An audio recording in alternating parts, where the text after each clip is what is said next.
All right, new date, another laptop that needs to be saved, and this time we have a Dell XPS 9520. Now this one powers on, but gives a 1.6 error code, which I've never seen before. It actually points towards some sort of EC chip issue. The customer says that it doesn't get past that, and there's no way to get the machine to power on other than that. So I haven't taken a look at this yet. Let's take a look together and see if we can get this figured out. All right, we're plugging in the power meter. We are negotiating 20 volts here. So it is going to 20 volts. So we know the PD controller's working. It's actually communicating. 0.03 is our resting current. I'm gonna open the lid and see if it does anything different. The lid's not doing anything. It should trigger on if you open the lid, but I'm gonna press the power button, and that's not doing anything. Wait a minute. Oh, now it's doing something. 0.18. I have to press the power button 25 times and then it does something. So 0.18, 180 milliamps are being pulled out of there. So 3.8 watts. What do you think's getting hot? Flip it over, flip over the tip. I'm gonna use the other port and I flip it over. Nothing. And then did we ever get this light here? Or keyboard light? Keyboard backlight? I'm not seeing anything. And it's not a BIOS, okay? We've already figured this out. PD seems to be working to me because it is negotiating and it's just outputting to the power rail, and the power rail may have a short on it. EC corrupted. The EC doesn't get corrupted on these because it gets rewritten when you do a CMOS reset, but the EC chip does get burned out, like blown up on these. So replacing the EC chip might be something we have to deal with. Let's take the bottom off and take a look inside. So this bottom is coming off pretty easy, but I still have to help it a little bit. Now, if this was brand new, then the bottom would not come off this easy. So we know someone's been in here. Okay, battery's unplugged. So a quick look around. We have the main battery, OEM. It has 2 sticks of RAM. The NVMe is populated. The Wi-Fi card is built on the motherboard here. And then we got the GPU and CPU. A lot of times on these machines, actually in the 30s, this is a 9520, the 30s, we have a lot of issues with the GPU overheating. So I don't think we have an issue with that. But let's just do a couple pokes around here. Let's just see if we have any shorts on the board. So we can just poke all of our power outputs here, which are gonna be any of these inductor coils. So let me get a good ground. That's gonna be for the battery. This is the chipset. Chipset should be about 3840, there we go. All right, that's a 5 volt, I believe. 5 volt is at 20 ohms. That's not correct. Or maybe that's the 3 volt. But whatever it is, it should not be 20 ohms. 27 ohms, that's too much. Let me take the RAM out. So whenever we're measuring these power rails, a lot of times they should be in the kilo ohms or they should be in the mega ohms, something high. And when we're measuring things that are low ohms, it means that they're higher wattage or higher power rails. So our chipset we know is gonna run a little bit higher in general. Oh wait, I took the RAM out and now we're at 133. Weird, so maybe we're still charging up. And this one's up to 70 now with the RAM out. Interesting. So we plug it in without the RAM in. The RAM taken out, still doing the same thing. Because I have this as a, everything unplugged, it should just power on like normal. It should get up to an amp, but it's not doing that. Bad sticks of RAM, I was thinking that at first. I can put my own stick of RAM in here, but when I plug the charger in, it's not doing anything different. That's why I don't really think it is. Let's go thermal, actually. We can plug in the charger and go thermal. Okay, so this right here is our PD controller. That's warm, that's fine, because it's on. I don't see anything else. The EC chip's on the other side of the board, so I'm assuming our EC chip's messed up. So that's why I just want to keep taking this out. I'm gonna pull the board. Oh, this is weird. They have this installed wrong. This bracket goes on top of the fan, but they have it underneath the fan. Someone has had this motherboard out, or at least this fan off. Yeah, EC stands for embedded controller. So it's a microcontroller that's running a loop of code that monitors the power button being pressed. And is also what communicates with your keyboard. And then also like your lid opening and closing, like the Hall effect sensor and touchpad. I mean, it does a lot of stuff, right? And so if that thing doesn't work, the machine won't turn on. And so a lot of times these things that get shorted or blown up when people are messing with stuff, like say they said, hey, I want to upgrade my SSD, and then they just shut the lid, but don't actually shut down the computer. The machine's still on. It's in like an S4 state or whatever it is, so it's in sleep mode. And so it actually still has power on a lot of devices, and you end up blowing out some stuff. All right, so this motherboard's out. The EC chip's right here, and this is what I want to examine. So right here is what I want to look at when we plug in the charger. I want to see if this EC chip gets blazing saddles. All right, so here's our EC chip. Pay attention to that right there. Let's plug in the charger, and if it gets blazing saddles, then we know we have an issue. That's just mildly warm. And this is gonna be a PD controller right here. That's our EC chip right there. It's not heating up all crazy. This is our power management chip that's warm right there. my tech already did BIOS. Let's take a look here at this EC chip anyway. All right, let's just measure over here again. This is the 3 volt, 5 volt, or vice versa. And this is gonna be the input. It says it's shorted, but I'm just gonna wait for the capacitors to charge up, that's fine. And then the output, it's right there. And then this is the output here. So both of those are actually fine now. I think this is the low side. Yeah, so that's ground. And this should be the low side here. That should be ground, low side, high side. So 3 volt and 5 volt look fine. EC chip doesn't have a hole in it, which I was actually thinking it was gonna have a hole in it. So let's go power management chip. Let's take a look at that. Make sure we have all our voltages here. Our power management chip is what happens after the PD controller sends voltage to the main power rails, okay? And so if this thing's not functioning, then we have issues. Pin 1's here. Over here is gonna be our 20 volts in. We measure there, make sure we have 20 volts, we do. This is our VDD, we need that. We got 5 volts there, and this is our 3.7, 3.5, and AC did okay is there. So all of that is good. Interesting. Check the resistors around the EC chip, okay. So all of that looks good. We'll check some resistors around here, or capacitors around here. See if we measure any shorts. So that's good.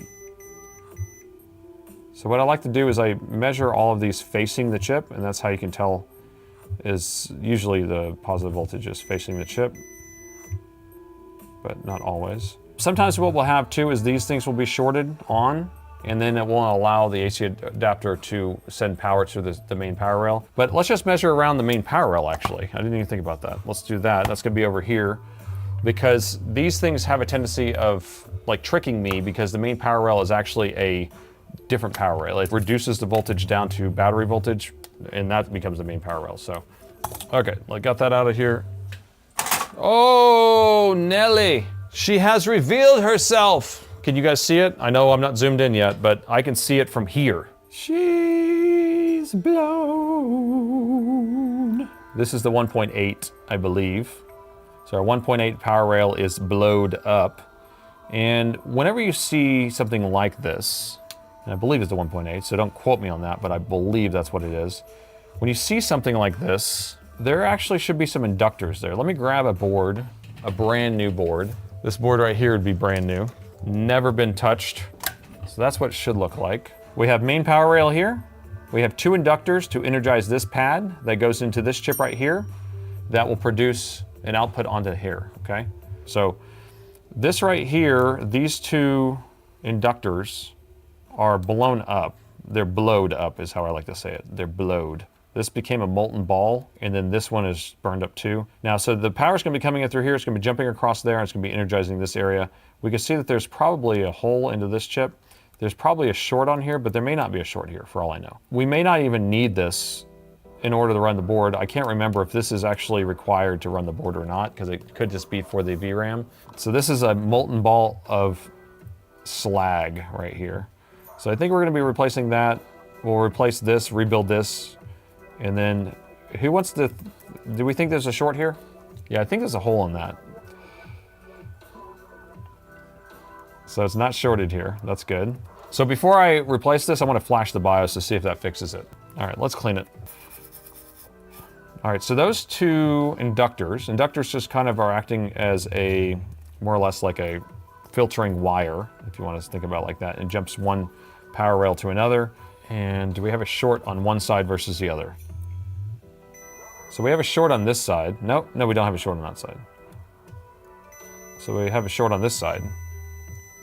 So we have a short on this side, but we don't have a short on the output coming into this power rail. So I think that chip's bad, or we have a capacitor that's blown over here. What do you think, a capacitor? I think we have a capacitor blown over here. That's very common to have a capacitor blow out, they blow out some inductors, but it could have blown out the chip. Did we catch how much resistance it was? We'll see if it's the chip momentarily. It's a capacitor, bro. It's a freaking capacitor. Another capacitor, but then see how it caused more catastrophic damage. You see how it's just that one little thing lighting up there? So if we look, you can see that it is lighting up a little bit right there in that area. So I'm gonna add a little bit more voltage to this. So it's not even pulling an amp. So we're at 1 volt now, it's not even pulling an amp. But if I put a little bit here, I can actually see, tell me if you think it is. I think it's that capacitor right there. It doesn't look cracked to me, that's the thing. But if I short it, it shorts more. So it's like partially shorted. Well, we'll take it off and we'll see. I probably feel like I want to change out this chip too, but maybe not. Because it could just be that this pad right here shorted out, these things blew up because a capacitor was bad. I'll take this guy off and let's see if the short is gone. Yep, short is gone. So this big cap right here shorted out. So sum it up, voltage came through here, jumped across these two inductors to energize this pad to power this chip to create the 1.8, I think of this here. And then, but this capacitor was shorted, so when it came here, it shorted the ground, but then it melted these into molten balls. So we're gonna replace these two, replace that, and then hopefully Bob's your uncle. Pad prep 101. Okay, so I'm gonna put this stuff on here. And so what I'm gonna try to do is take off this other stuff, but these are molten. And I don't know if I'm gonna be able to get off. Oh, there we go, we got it off. There we go. So we're gonna bring it all the way down, and I'm kind of scratching it and moving it. I'm gonna clean my tip off. I'm gonna come back in with some fresh solder one more time. And I just wanna get a nice happy amount on there. There we go. We are good to go there.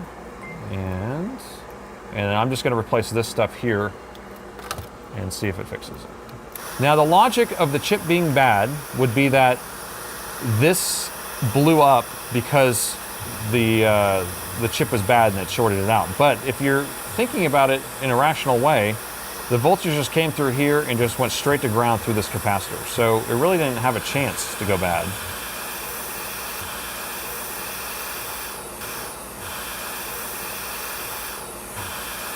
Look at that good soldering job. And I'm just gonna leave it like that.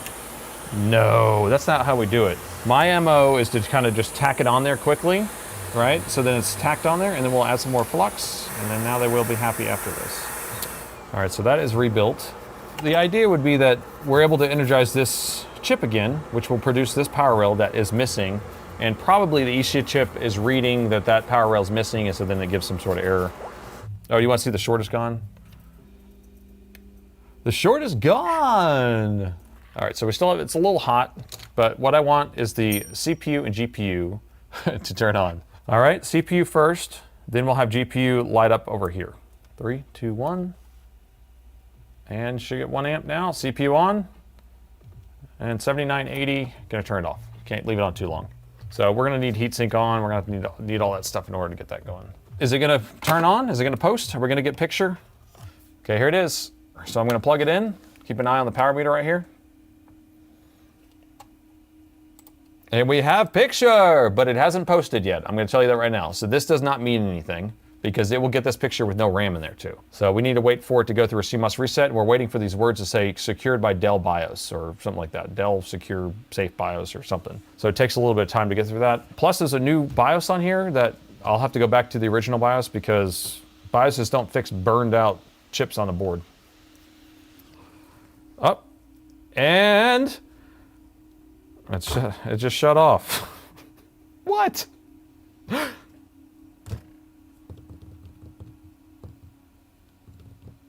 Come on, dude. Okay, that's what we're looking for. All right. Manufacturing mode, because we put a BIOS on there. And we have picture, I can't believe. Processor fan working? Yep. Power button's working. Okay, it's all fixed. I saved another laptop.